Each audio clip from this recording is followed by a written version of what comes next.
Olá, sejam bem-vindos ao canal Estudos da Doutrina Espírita. Estamos dando continuidade às nossas reflexões, aos estudos, às revelações, aos códigos de entendimento do Evangelho de Jesus, que os instrutores da humanidade, sob a sua égide, vêm nos ofertar nesta obra kardeciana, o Livro dos Espíritos. Você já sabe, que está acompanhando conosco, pode acessar todos os vídeos gratuitamente, tanto no blog pessoal do Facebook, quanto aqui nos Estudos da Doutrina Espírita, no canal do YouTube. Nós hoje vamos finalizar o capítulo 8 da terceira parte do Livro dos Espíritos, da Lei do Progresso, estudando a influência do Espiritismo no futuro, no progresso, e também com relação ao tópico da legislação humana. Acompanhe comigo. É a questão 794. Progresso da legislação humana é o tópico do capítulo 8. Poderia a sociedade reger-se unicamente pelas leis naturais, sem o concurso das leis humanas? Kardec, pela pergunta, já nos oferece um grande motivo de reflexão, que existem as leis naturais, criadas por Deus, tanto que pertence à justiça divina, e o concurso da contribuição do homem em criar as leis humanas. Ele está perguntando se a sociedade poderia existir sem que o homem precisasse criar leis. E os Espíritos respondem: poderia, se todos a compreendessem bem. Então, realmente é isso. A legislação humana são recursos, são ensaios que vão nos aproximando da justiça divina. Nós vamos aprendendo a lidar socialmente, considerando a justiça divina em nossas vidas.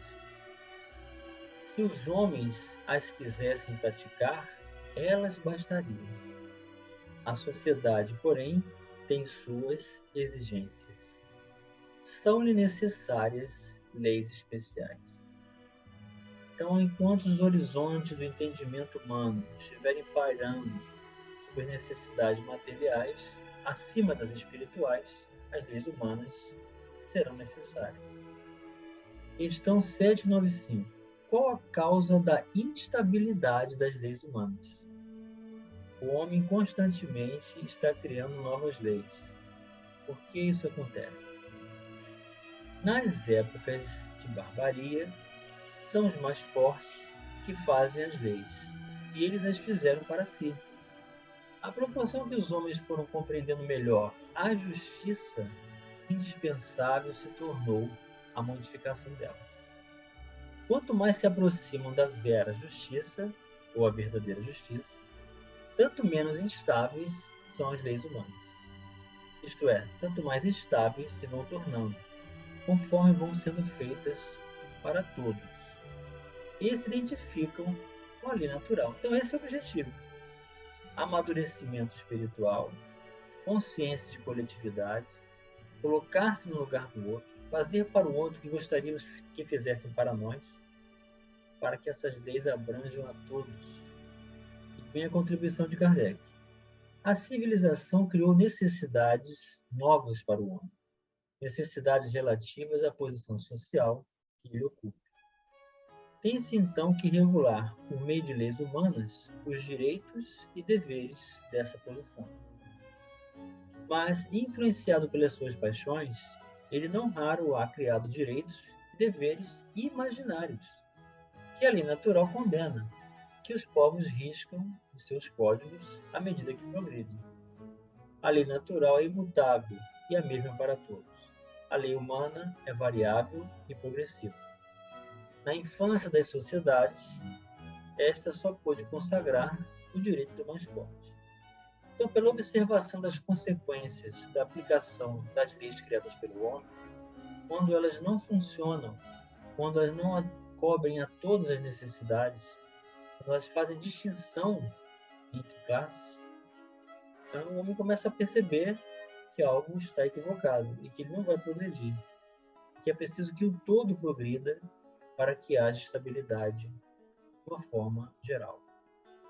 Então, somente com o amadurecimento desse processo, nos aproximamos das leis naturais e, portanto, da justiça divina. Questão 796. No estado atual da sociedade, a severidade das leis penais não constitui uma necessidade? Nós hoje temos leis. A lei seca, que impede que o motorista dirija embriagado. É uma severidade, não é escolha, porque as consequências são gravíssimas para o trânsito. Então, Kardec está perguntando se essas leis penais não seriam uma necessidade. Uma sociedade depravada certamente precisa de leis severas. Então, enquanto não houver educação moral, enquanto não houver amadurecimento espiritual, educação de espírito, consciência de coletividade, nós vamos passar por essas condições.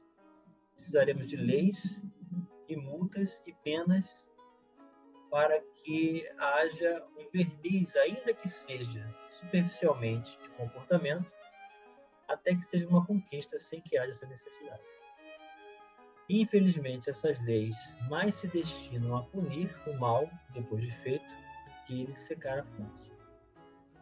Só a educação poderá reformar os homens, que então não precisarão mais de leis tão rigorosas.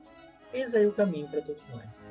A educação moral, a educação dos valores, para que o recurso natural das nossas escolhas nós não façamos ao outro o que gostaríamos que nos fizesse. 797. Como poderá o homem ser levado a reformar suas leis?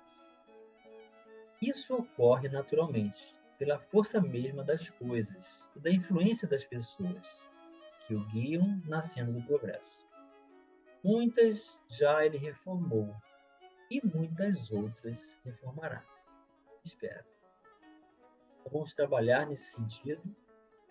Vamos considerar que o homem é um ser conversível, que sempre que nós nos deparamos com as consequências dos próprios erros, nós reconsideramos porque fazemos o mal para nós mesmos.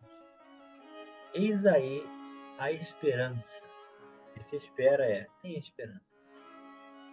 E vamos para o último tópico desse capítulo, que é a influência do Espiritismo, agora diretamente a doutrina espírita, no progresso.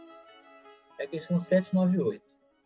O Espiritismo se tornará crença comum ou ficará sendo partilhado como crença apenas por algumas pessoas? Então, o Espiritismo será uma crença de todos ou será uma crença de alguns? Os Espíritos respondem: certamente que se tornará crença geral, marcará nova era na história da humanidade. Porque está na natureza, chegou o tempo em que ocupará lugar entre os conhecimentos humanos. Terá, no entanto, que sustentar grandes lutas, mais contra o interesse do que contra a convicção.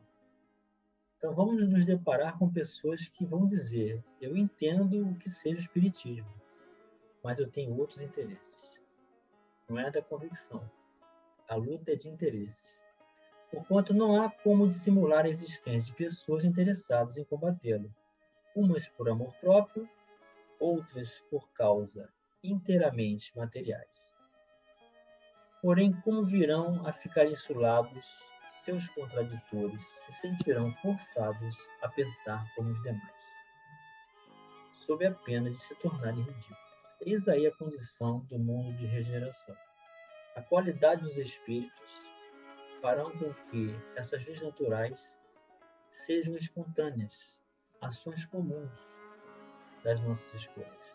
Quem não acompanhar esse recurso, Jesus não permitirá mais que reencarne no orbe, para que o orbe, então, continue progredindo. Kardec vem dar sua contribuição. As ideias, só com o tempo, se transformarão.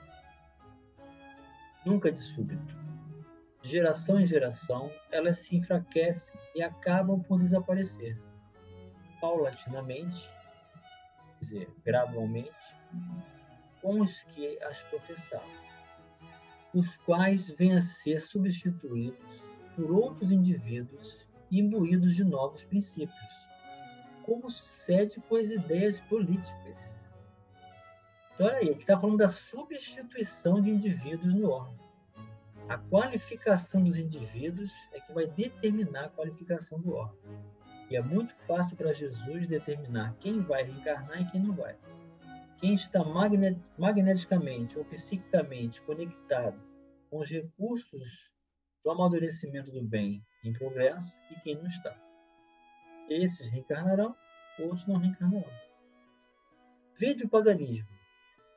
Não há hoje mais quem professe as ideias religiosas dos tempos pagãos. Os deuses, com letra minúscula. Todavia, muitos séculos após o advento do cristianismo, delas ainda restavam vestígios. Somente a completa renovação das raças conseguiu apagar. Assim será com o espiritismo. Ele progride muito, mas durante 2 ou 3 gerações ainda haverá um fermento de incredulidade, que unicamente o tempo aniquilará. André Luiz tem um pronunciamento sobre isso. Diz que são uns 500 anos até que a doutrina seja compreendida e alcançada por todos os habitantes do mundo. Sua marcha, porém, será mais célere que a do cristianismo, porque o próprio cristianismo é quem abre o caminho e serve de apoio. Então, já temos o cristianismo como base. O espiritismo é o cristianismo redivivo no coração humano. O cristianismo tinha que destruir. O espiritismo só tem que edificar, com bases no cristianismo. 799. De que maneira pode o espiritismo contribuir para o progresso? Destruindo o materialismo. E aqui tem que ficar bem claro, essas palavras não têm nenhuma conotação com agressividade, nem com violência. Porque não se trata da pessoa, o materialista, mas o ideal, o materialismo, que é uma das chagas da sociedade. Nós é que temos que ver o quanto de materialismo que existe em nós.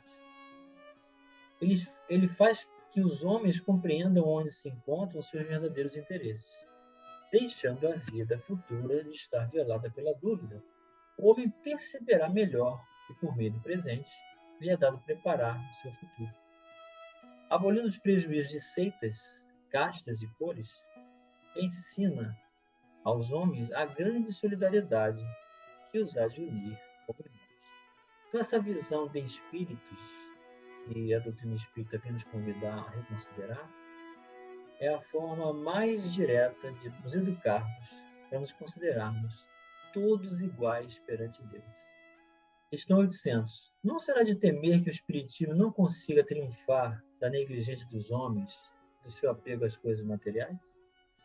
Aí Kardec está mostrando o receio, né, da visão imediatista daqueles que consideram que o homem não possa se modificar.